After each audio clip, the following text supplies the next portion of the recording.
Tes.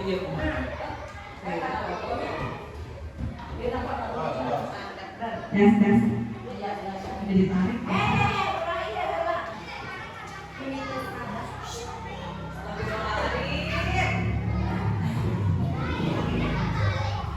Bismillahirrahmanirrahim. Assalamualaikum warahmatullahi wabarakatuh. Alhamdulillahirrahmanirrahim. Wabillahi nasta'in wa ala umuri dunya waddin. Wassalatu wassalamu ala asyrofil anbiya'i wal mursalin wa ala alihi washabihi ajmain. Amma ba'du. Yang terhormat Bapak Kepala Sekolah Jaya, yang saya hormati Bapak dan Ibu Bajen Sokajaya, dan yang saya banggakan rekan CGP angkatan 10 Kabupaten Semarang. Pertama-tama marilah kita panjatkan puji dan syukur kepada Allah Subhanahu wa taala yang mana telah memberikan karunia-Nya sehingga kita dapat berkumpul dalam kegiatan diseminasi pemahaman dan penerapan pengalaman budaya positif. Salawat serta salam semoga terlimpah curahkan pada junjungan kita Nabi besar Muhammad SAW, kepada keluarganya, sahabatnya, serta kita semua umat.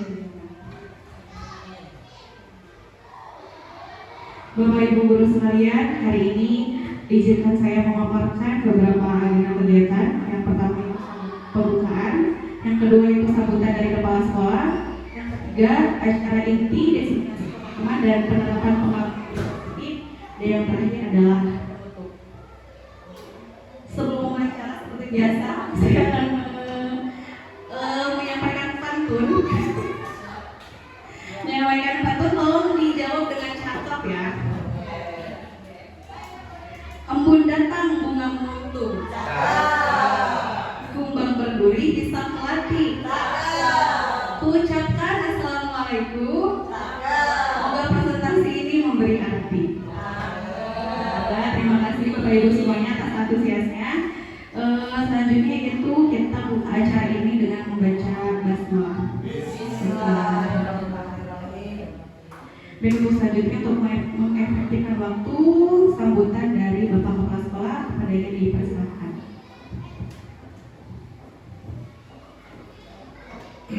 Bismillahirrahmanirrahim. Assalamualaikum warahmatullahi wabarakatuh. Bapak serta Ibu, keluarga semuanya yang saya hormati, Ibu-ibu calon CGP yang saya hormati pula, alhamdulillah pada kesempatan ini kita bisa berkumpul di ruangan ini dalam rangka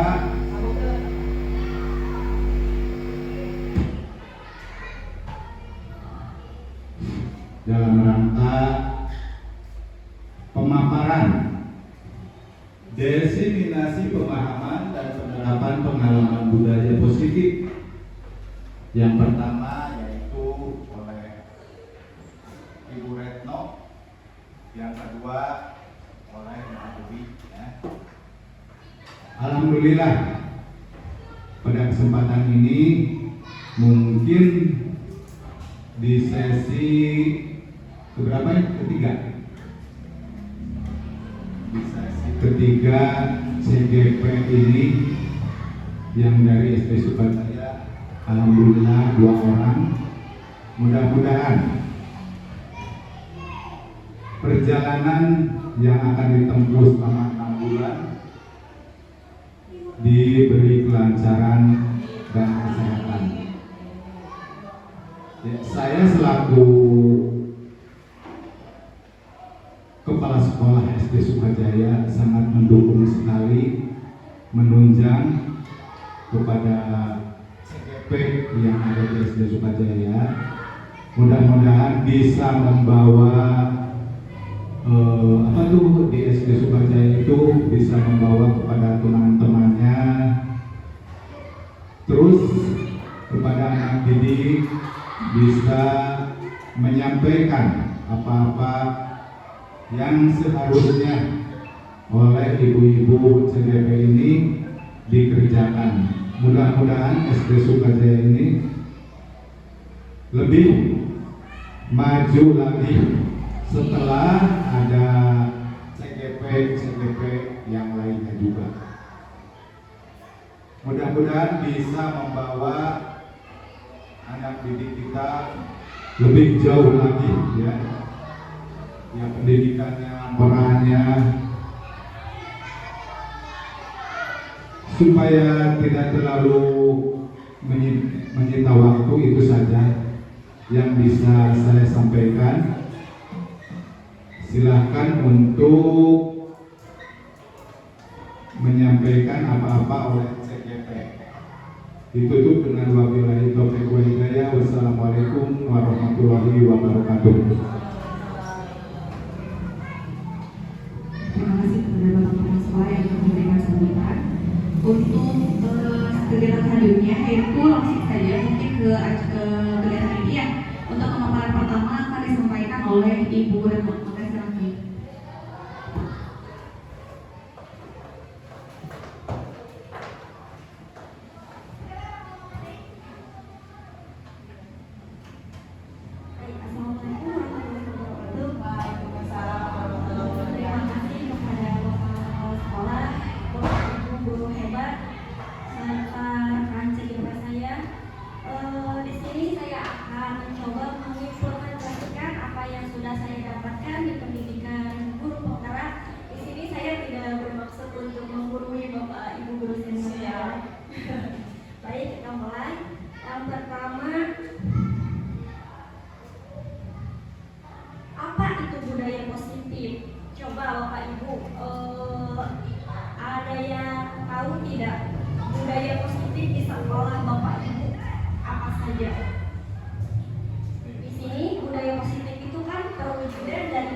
Termasuk hari Senin juga, setiap hari Senin harus dilaksanakan upacara bendera.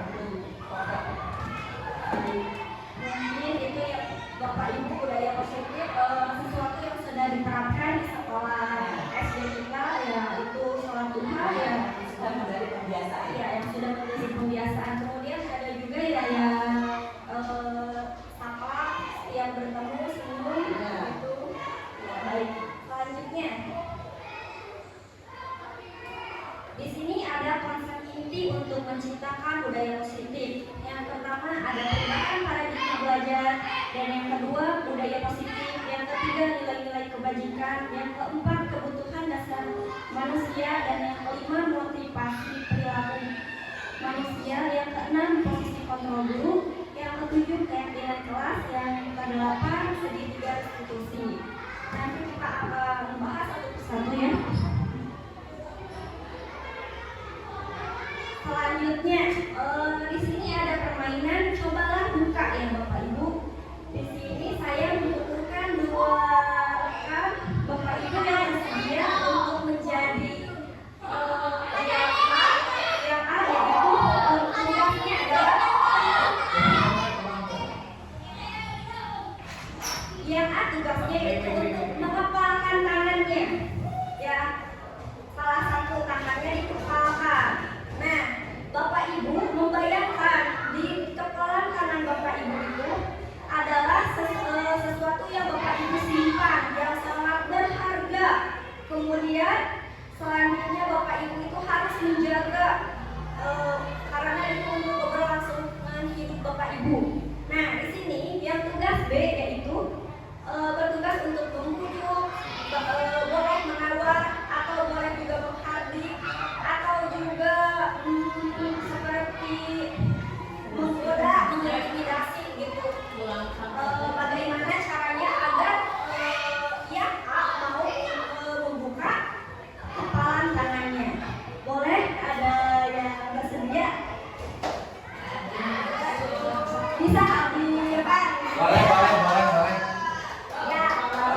Menggunakan apa ini? Menakut-nakuti ya. Menakut-nakuti. Ya. Udah. Jadi bagaimana hidup yang mempengaruhi ibu ya, ibu untuk membuka penanganannya. Jadi siapa yang mempengaruhi atau yang mengontrol ibu kita itu sebenarnya siapa? Imajinasi. Kemudian apa? Yang bisa menyebabkan buaya musa gitu ya. Ya, kemudian siapa yang mampu mengontrol diri? Apakah diri kita atau orang lain sebenarnya? Diri Diri kita ya Bapak Ibu. Ibu membuka karena apa? Diri kita kepada ular. Iya, baik. Terima kasih Bapak Ibu.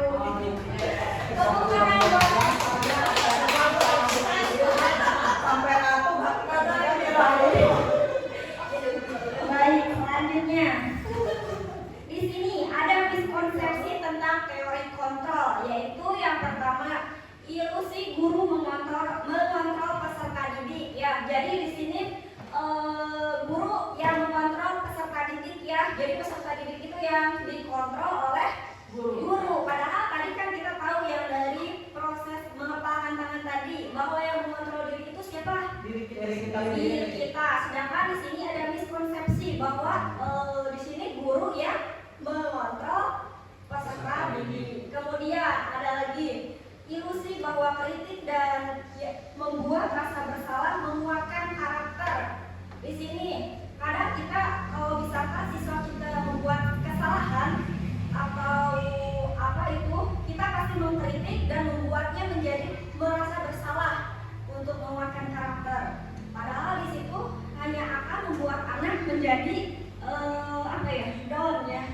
Kemudian selanjutnya ada lagi ilusi bahwa semua penguatan positif efektif dan bermanfaat. Jadi di sini bahwa semua penguatan positif itu efektif.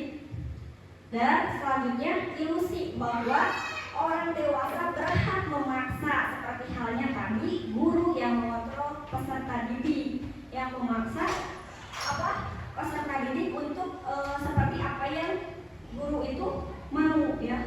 Selanjutnya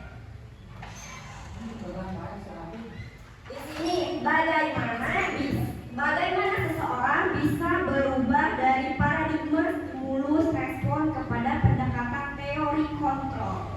Di sini Bapak Ibu bisa dilihat ya, ada stimulus respon tentang dunia dan teori kontrol tentang dunia ya. Di sini stimulus dan teorinya. Yang stimulus respon bahwa realita kebutuhan kita itu sama.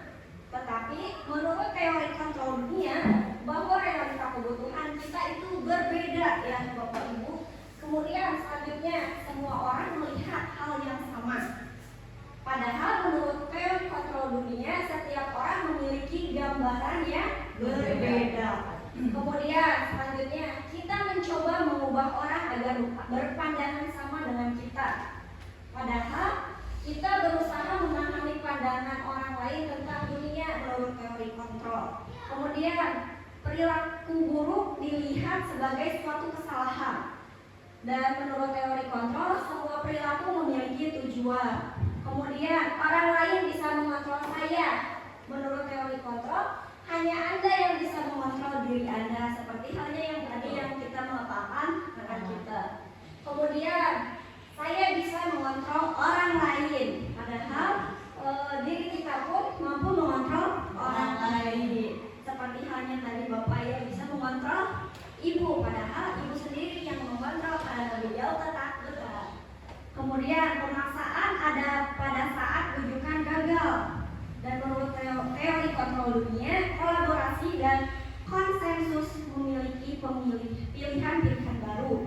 Kemudian model berpikir menang atau kalah. Sedangkan menurut teori kontrol dunia, model berpikir menang-menang. Selanjutnya, di sini disiplin positif. Disiplin positif itu yaitu suatu cara ya atau penerapan disiplin untuk bertujuan menumbuhkan kesadaran terhadap siswa ya, atau untuk memberdayakan budaya kepada anak yang sesuatunya itu bersifat sogokan, ancaman atau hukuman. Jadi di sini disiplinnya itu berupa dengan sogokan, ancaman, hukuman ya. Selanjutnya di sini nilai-nilai kebajikan yang terdiri dari profil pelajar Pancasila yang mungkin Bapak Ibu sudah mengetahuinya ya. Ada beriman bertakwa kepada Tuhan Yang Maha Esa dan mandiri, gotong royong, berkebinekaan global, kreatif, mandiri, dan bernalar kritis. Selanjutnya, di sini ada kebutuhan dasar manusia ya, yang diantaranya yaitu bertahan hidup atau fisiologi.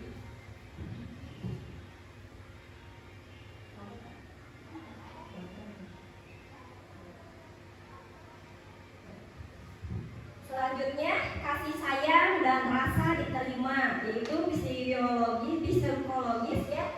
Dan yang ketiga, penguasaan, keempat, kebebasan, yang kelima, kesenangan. Mungkin Bapak Ibu sudah paham ya yang ini mengenai kebutuhan dasar manusia. Dan yang selanjutnya yaitu motivasi perilaku manusia. Yang pertama yaitu untuk menghindari ketidaknyamanan atau hukuman. Dan yang kedua mendapat imbalan atau penghargaan. Kemudian menghargai diri dan menjadi orang yang mereka inginkan. Kadang kita termotivasi ya berperilaku yang tidak sesuai dengan keinginan kita hanya karena ingin menghargai diri orang lain ya. Kemudian selanjutnya di sini ya, yang Bapak Ibu mungkin sering merasa bahwa hukuman, konsekuensi, dan restitusi itu sama ya. Nah di sini kita akan mencoba membedakan apa itu hukuman, kemudian apa itu konsekuensi, dan apa itu restitusi. Nah di sini misal ya, ada hukuman, yaitu hukuman itu yaitu seperti sesuatu yang menyakitkan dan harus terjadi, atau misal secara spontan ya. Kalau hukuman misal seperti ini, ada anak didik yang tidak memakai atribut misalnya, kita akan sekaligus menggunakan bahasa verbal yang mungkin bisa menyakiti anak tersebut. Kalau misalkan konsekuensi itu berbeda, misalnya di sekolah kita sudah diadakan peraturan harus memakai atribut lengkap. Jadi ketika si anak itu melanggar, tidak memakai atribut, jadi dia akan mendapat konsekuensinya. Jadi tidak akan menyakiti, atau kita tidak harus menggunakan bahasa verbal yang dengan nada tinggi misalnya, karena anak tersebut sudah paham di sekolah kita sudah ada peraturan, dan setiap peraturan jika dilanggar pasti ada konsekuensi. Jadi itu perbedaan hukuman dan konsekuensi. Sedangkan restitusi ya, di sini restitusi itu merupakan pilihan. Jadi di sini anak mempunyai pilihan dari apa yang dia sudah lakukan, misalnya seperti itu. Di sini ada juga contoh hukuman ya, tidak nyaman untuk murid nantinya kalau misalkan kita menggunakan hukuman. Kemudian korban mendapatkan keadilan dan korban bisa diabaikan nanti sanksinya. Dan restitusi, korban mendapat ganti, nanti bisa kita bahas lagi ya di slide selanjutnya. Kemudian di sini berdasarkan bagian di atas ya, berikut adalah penjelasan tentang hukuman, konsekuensi, dan restitusi agar Bapak Ibu lebih jelas.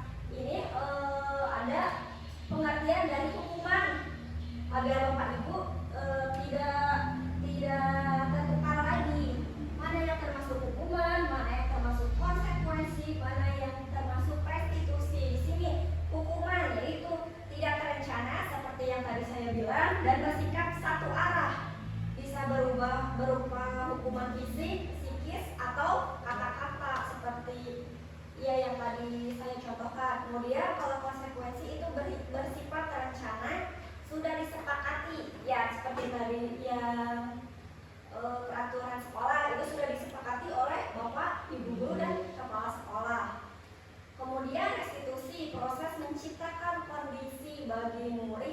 untuk memperbaiki kesalahan mereka.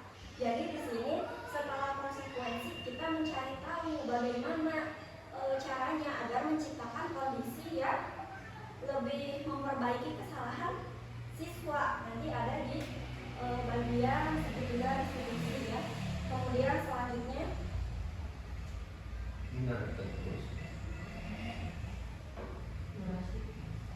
ada mengapa keyakinan kelas bukan peraturan kelas. Coba saya mau tanya kepada Bapak Ibu. Bapak Ibu di kelas menggunakannya peraturan kelas atau keyakinan kelas, atau misalnya biasa di kita itu apa ya? Tata tertib. Nah, tata tertib berarti ya. Bapak Ibu belum menggunakan keyakinan kelas ya, masih tata tertib. Nah, di sini kenapa keyakinan kelas bukan peraturan kelas atau tata tertib? Kita bahas. Nah, di sini yang membedakannya, kalau keyakinan kelas itu dibuatnya berdasarkan kesepakatan antara guru dan siswa serta bersifat universal. Kalau tata tertib kadang kan kita membuatnya pun tidak bersama dengan siswa. Kalau misalkan peraturan kelas, nah satu arah, yaitu yang dibuatnya hanya oleh guru tanpa kesepakatan. Salah satu contoh keyakinan kelas di kelas 6 Ya. antara ibu guru kelas 6 sama murid kelas 6 itu Ya, saja. begitu. Keyakinan kelas apa-apa saja Ya, yang akan dijalani Ya, disepakati. misal di kelas ibu Ya, kelas masing-masing. Iya.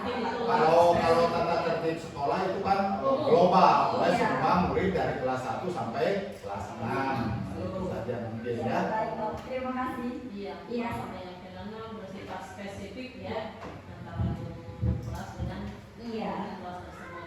Baik, terima kasih Bapak Ibu. Bisa dilanjut ya Bapak. Iya.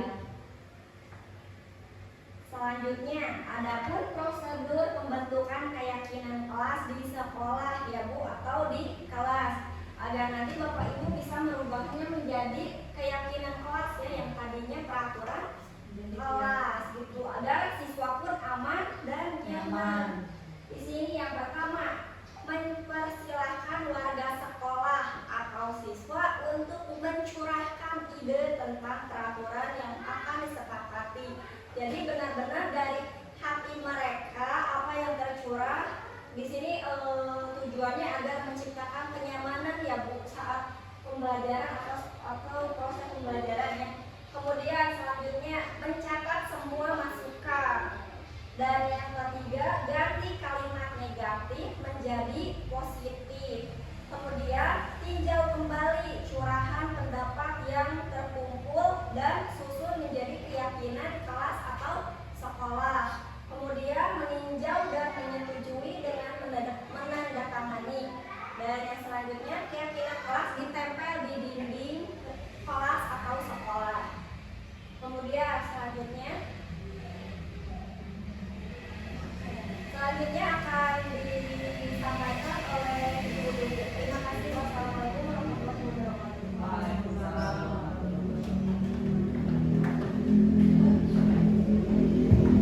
Baik Bapak Ibu sekalian, untuk materi selanjutnya akan dilanjutkan oleh saya.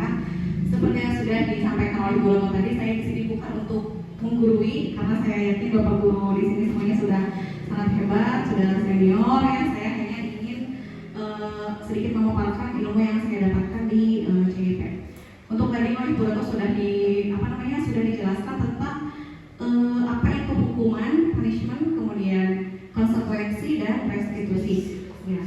Untuk hukuman tadi secara spontan ya, satu arah, jadi ketika kita misalkan anak melakukan kesalahan kita langsung hukum. Kemudian untuk konsekuensi itu terjadi karena sebelumnya sudah ada kesepakatan. Misalkan ada tata tertib yang harus dilalui tapi ternyata anak tidak mematuhi, maka akan terjadilah konsekuensi. Kemudian untuk restitusi itu adalah bagaimana caranya kita bisa memperbaiki kesalahan anak gitu. Jadi tidak hanya satu arah.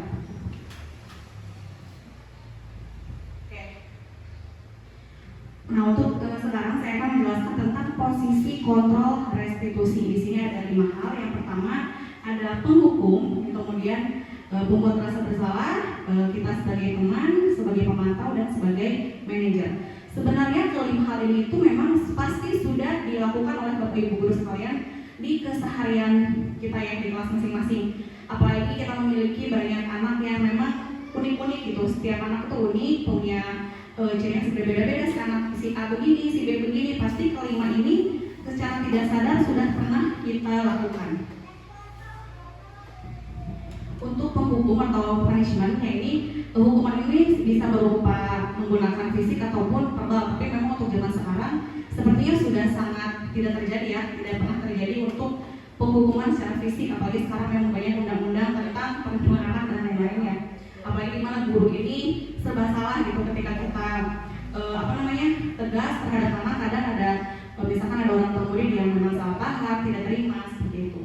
Nah, untuk menghukum ini pasti sering kita lakukan ya, misalkan seorang murid nih, patuhi ya, kalau misalkan tidak nanti ibu marah ini kayak gitu kan. Seperti ini contohnya, patuhi aturan saya atau awas. Nah, berarti kan ada ancaman nih kepada anak, awas apa nih misalkan. Kemudian kadang kita juga suka membentak anak kayak kamu ini selalu saja salah, misalnya ibu kasih tahu gini tetap aja kayak gini, misalkan kayak gitu. Terus selanjutnya di sini selalu pasti kamu yang selalu terakhir selesai. Memang kadang tidak bisa dipungkiri hal-hal seperti ini manusiawi ya, kita biasa iya, dan sehari-hari kita misalkan sudah lelah, sudah menghadapi berbagai anak yang seperti apa gitu, pasti secara tidak langsung ini akan keluar dari mulut kita, dari perkataan kita. Iya, spontan. Atau misalkan punishment yang seperti ini, sekarang kamu push up sebanyak 7 kali misalkan, itu kan berarti itu namanya berarti posisi kita sebagai penghukum. Ketika kita melakukan hal-hal ini berarti kita memposisikan kita sebagai penghukum. Kemudian untuk selanjutnya itu membuat rasa bersalah. Ini pun saya yakin pasti kita pernah melakukan ini terhadap murid. Jadi terkesan itu tuh lembut gitu ke anak ya, padahal ternyata di dalam kata-kata itu tuh kita tuh membuat si anak akan merasa bersalah. Kalau yang tadi menghukum ada dampaknya, bisa jadi anak tuh dendam kepada kita. Misalkan kayak malas sama si bapak itu, saya mah dihukum terus, jadi iya dendam gitu kan. Padahal kita juga bisa menemukan anak seperti itu ya. Kemudian di sini membuat rasa bersalah, kata-kata yang sering kita lakukan, yang sering keluar dengan lembut, misalkan ibu sangat kecewa sekali dengan kamu ya, kemudian berapa kali bapak harus memberitahu kamu ya, misalkan gitu. Gimana coba kalau orang tua kamu tahu berbuat begini, kira-kira nanti di rumah seperti apa, misalkan kayak gitu ya. Nah, dan banyak hal, banyak kata-kata yang bisa keluar dari kita tentang membuat rasa bersalah ini. Nah, di posisi ini murid juga akan memiliki penilaian diri yang buruk terhadap diri mereka. Jadi mereka bisa jadi merasa tidak berharga, atau misalkan mereka telah mengecewakan orang yang disayangi. Yang ketiga yaitu kita bersikap sebagai teman. Nah, di sini misalkan, ayo bantulah demi bapak ya. Ayo ingat tidak bantuan bapak selama ini. Misalkan jadi kita tuh kayak mengingat-ingat nih ke si anak nih. Terus kemudian ya sudah, kali tidak apa-apa, nanti ibu bantu bereskan. Jadi kita berarti di sini tuh posisinya memposisikan diri sebagai teman ke peserta didik kita. Memang untuk di posisi sebagai teman ini tentunya ada hal positif dan ada hal negatif ya. Mungkin membuat si anak dekat dengan kita. Tapi hal negatifnya ini suatu saat, jadi ketika kita misalkan tidak bisa membantu peserta didik kita, ya pasti peserta itu akan merasa kecewa dengan kita. Kenapa nih si ibu biasanya juga membantuin dia, sekarang kayak misalkan nggak pernah. Ya, atau misalkan zaman sekarang anak-anaknya ngelutak gitu ya. Jadi kadang kurang hormat atau kurang menghargai guru gitu, karena dia merasanya terlalu dekat dengan guru gitu ya. Makanya balik lagi ke tadi, posisi sebagai guru itu memang harus mengetahui dulu karakter si anak seperti apa. Kemudian yang keempat itu posisi kita sebagai pemantau. Kita juga harus tahu peraturannya seperti apa. Kemudian kita juga bisa menanyakan apa yang telah kamu lakukan, atau misalkan sanksi atau konsekuensinya seperti apa. Nah, untuk pemantau ini tentunya kita balik lagi kepada tata tertib sekolah atau misalkan keyakinan kelas, peraturan-peraturan yang ada dan konsekuensinya seperti apa. Kemudian yang terakhir itu adalah manajer. Manajer ini kalau menurut saya dari kelima tadi itu adalah hal yang agak sulit untuk dilakukan ya, karena misalkan di sini kan kita juga harus balik lagi ke keyakinan kelas seperti tadi, kita harus mengetahui dulu apa sih yang kita yakini gitu. Kemudian apakah si anak tersebut itu meyakininya gitu. Nah contohnya misalkan jika kamu meyakininya, apakah kamu bersedia memperbaikinya? Karena untuk membuat anak jujur aja itu sudah sangat sulit ya. Ketika anak dipanggil ke misalkan ke ruang guru gitu, ditanya apa yang terjadi, kadang anak untuk berkata jujur aja itu sudah susah gitu. Kemudian untuk memanajeri hal ini, setelah bertanya bagaimana cara memperbaikinya, kemudian kita juga memberikan rencana atau misalkan menyusun rencana dengan sebelum ini cara memperbaikinya seperti apa. Jadi di sini murid diajak untuk menganalisis kebutuhan dirinya maupun kebutuhan orang lain. Di sini penekanan bukan pada kemampuan berkonsekuensi, namun dapat berkolaborasi dengan murid. Jadi bukan hanya dari murid saja atau dari guru saja, tapi kesepakatan itu terjalin antara murid. Terus selanjutnya udah mulai ngantuk Bapak Ibu? Ya. Oke, selanjutnya ini segitiga restitusi. Nah, dari kelima tadi ini kita nanti bisa melakukan perbaikan atau misalkan melakukan apabila terjadi lagi seperti tadi, kita bisa menggunakannya dengan segitiga restitusi. Segitiga restitusi ini merupakan suatu proses dialog yang dilakukan antara guru atau orang tua dengan anak untuk menghasilkan karakter anak yang merdeka, bertanggung jawab, mandiri. Restitusi juga dilakukan dapat menjadikan murid kita seorang manajer bagi dirinya sendiri. Jadi si restitusi ini bukan hanya untuk kita sebagai guru, tapi balik lagi juga bisa akan berdampak positif kepada anak didik kita. Oke, untuk langkah-langkah segitiga restitusi ini ada 3. Yang pertama yang kita bisa lakukan itu menstabilitaskan identitas, kemudian validasi tindakan yang salah, dan menanyakan keyakinan kelas. Memang agak panjang ya, kadang kita sebagai guru karena waktu terbatas jadi pengen instan gitu ketika kita menyelesaikan masalah anak di kelas gitu. Tapi kalau misalkan memang kita bisa menyelesaikan ketiga ini, mudah-mudahan hal yang tersebut itu tidak akan terjadi lagi. Nah di sini yang pertama menstabilkan identitas. Berdasarkan prinsip bahwa membuat kesalahan adalah bagian dari pembelajaran, kita juga sudah tahu. Bukan hanya murid kita aja sebagai guru pun pasti pernah melakukan salah ya, gitu. Baik terhadap diri kita, rekan kerja ataupun kepada murid kita sekalipun. Nah, di sini kita menekankan atau menstabilkan identitas. Yang pertama itu berbuat salah itu tidak apa-apa. Kemudian tidak ada manusia yang sempurna. Saya juga pernah melakukan kesalahan seperti itu. Kemudian jadi kita harus meyakinkan juga bahwa kita tuh bisa menyelesaikan ini. Kemudian Bapak atau Ibu juga tidak tertarik mencari siapa yang salah gitu.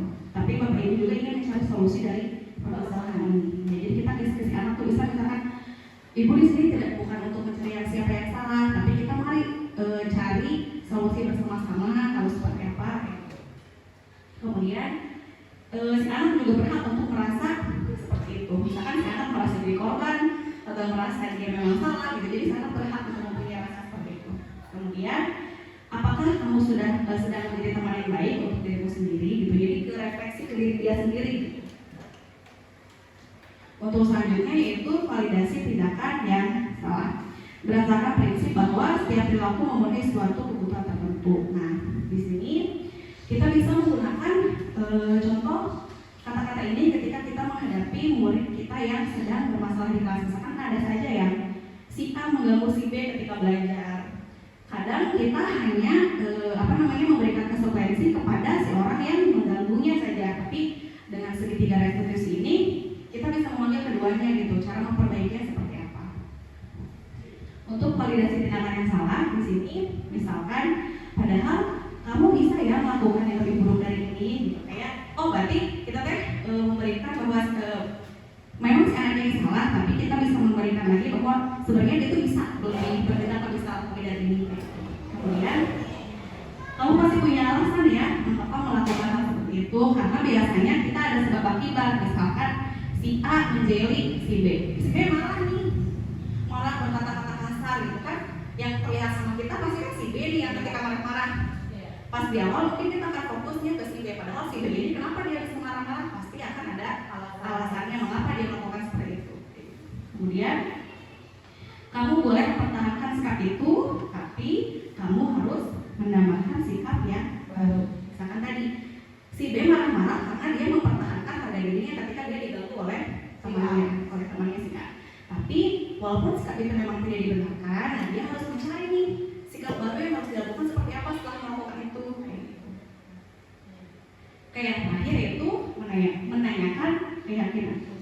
Berdasarkan prinsip teori kontrol bahwa pada dasarnya kita termotivasi secara intrinsik.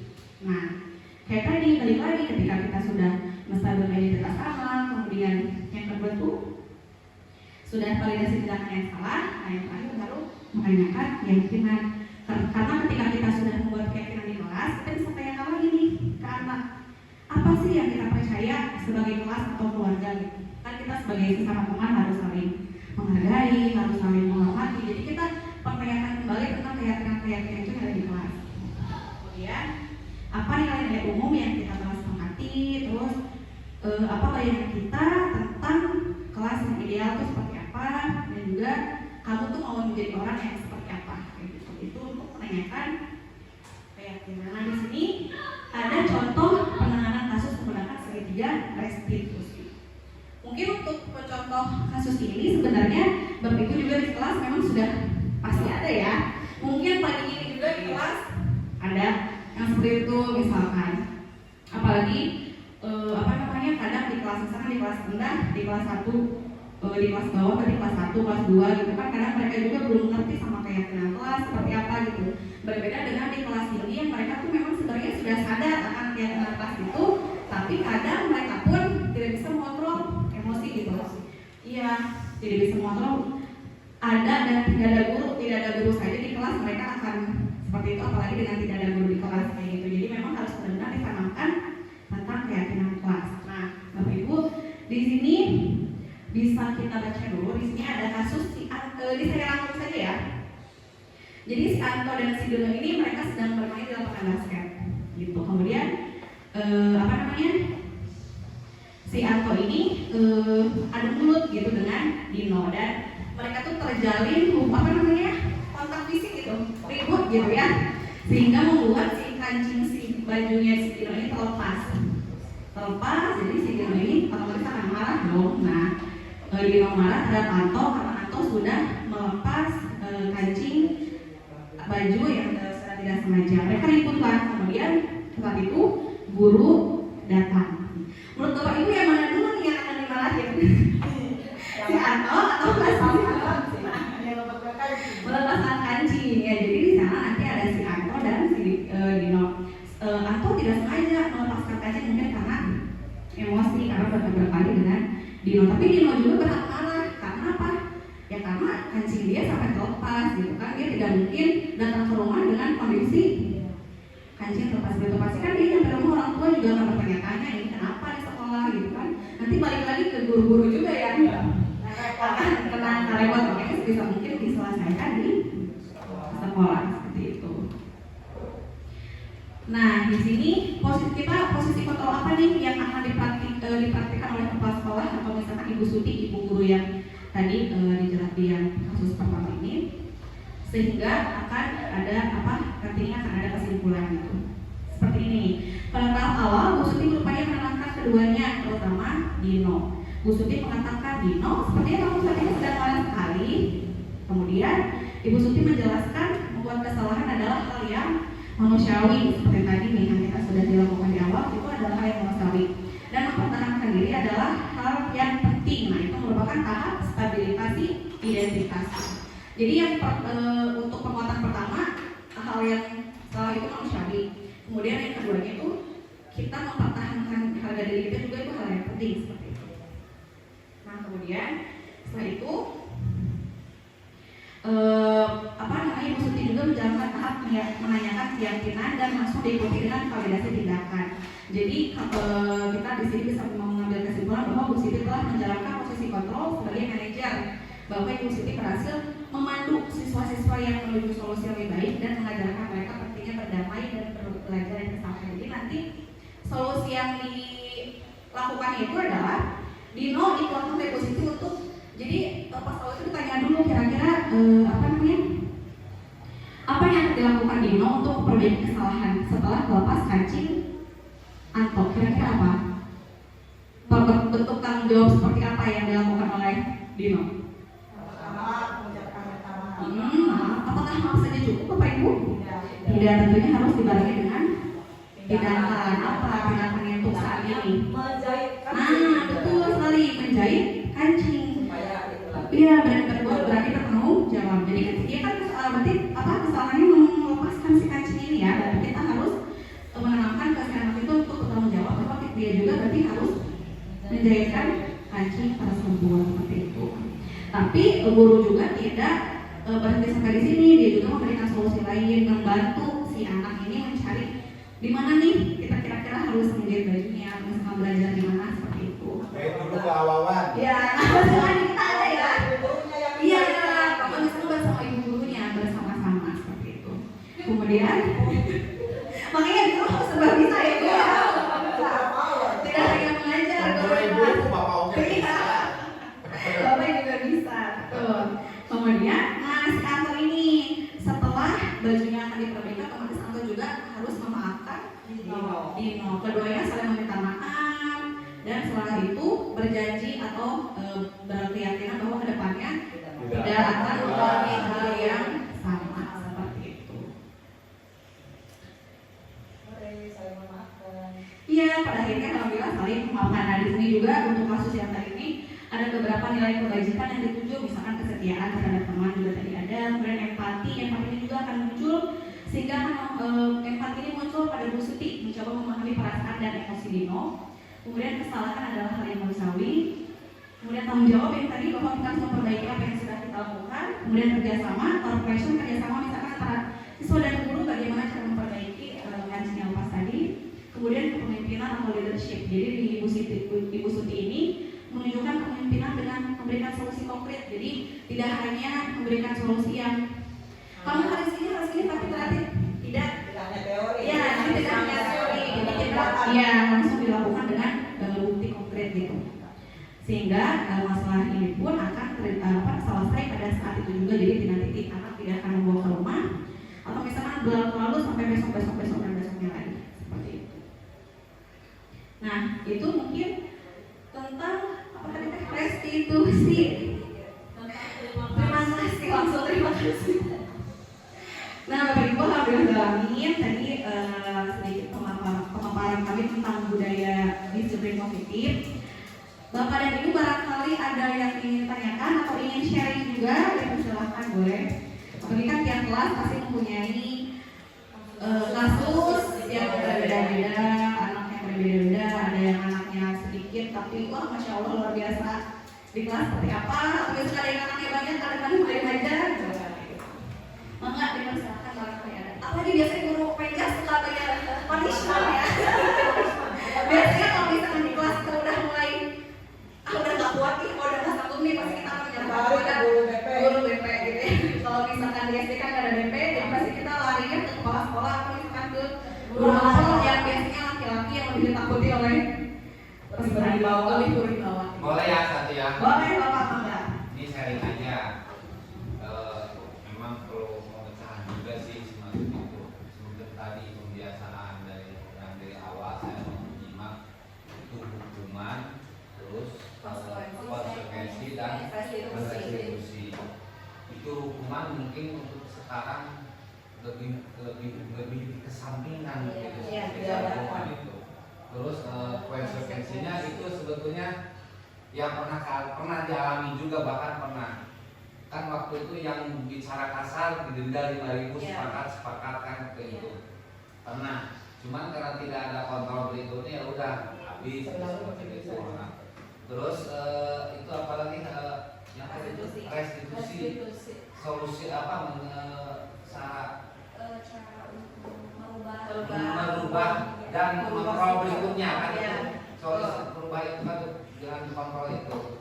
Makanya kita juga pernah kan ada di sini solusinya apa konsekuensinya bahwa yang bisa tidak dilakukan secara kontinu dan kontrolnya kurang gitu, akhirnya terlupakan lagi ya. Contoh semacam itu. Terus contoh lagi yang bicara kasar, pernah saya menghukum dengan tulisan gantungan. Apakah itu berupa hukuman, konsekuensi atau restitusi? Kalau menurut saya gantungan itu hukuman karena secara spontan, jadi kan jadi tidak ada kesalahan sebelum ada.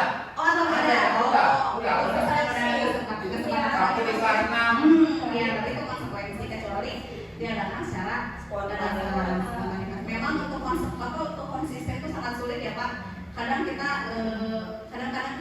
berubah-ubah ya. Misalkan hari ini hukumannya denda nih, misalkan ya.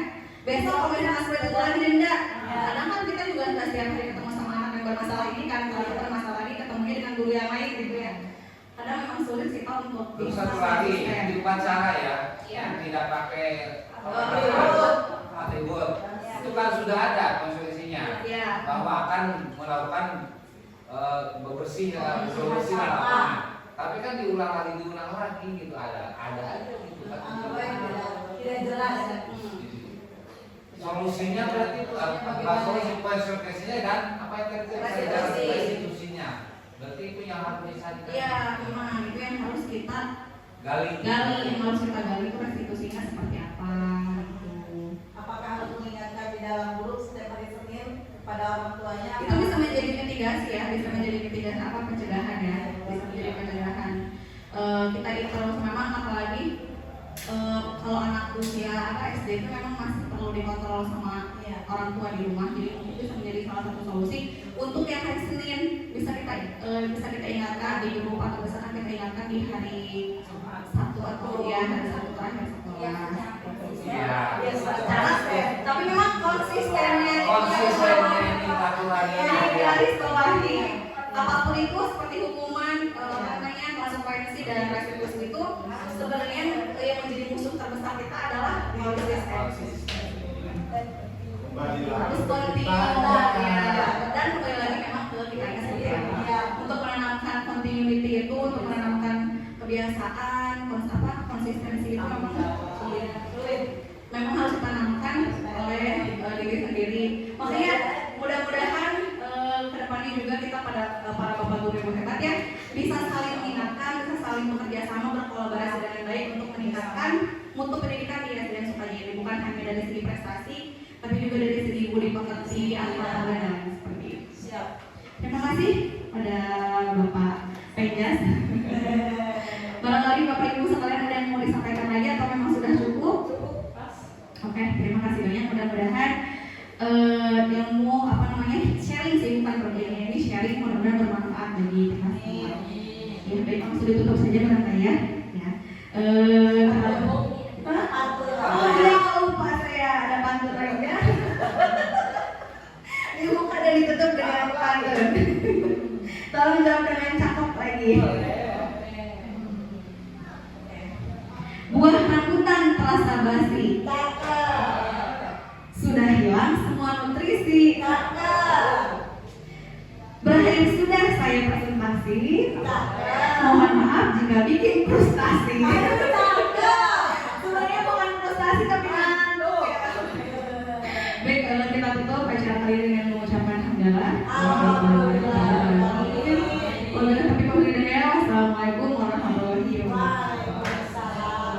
Terima kasih Bapak Ibu guru hebat. Semoga kebaikan ini berlalu selama-lamanya.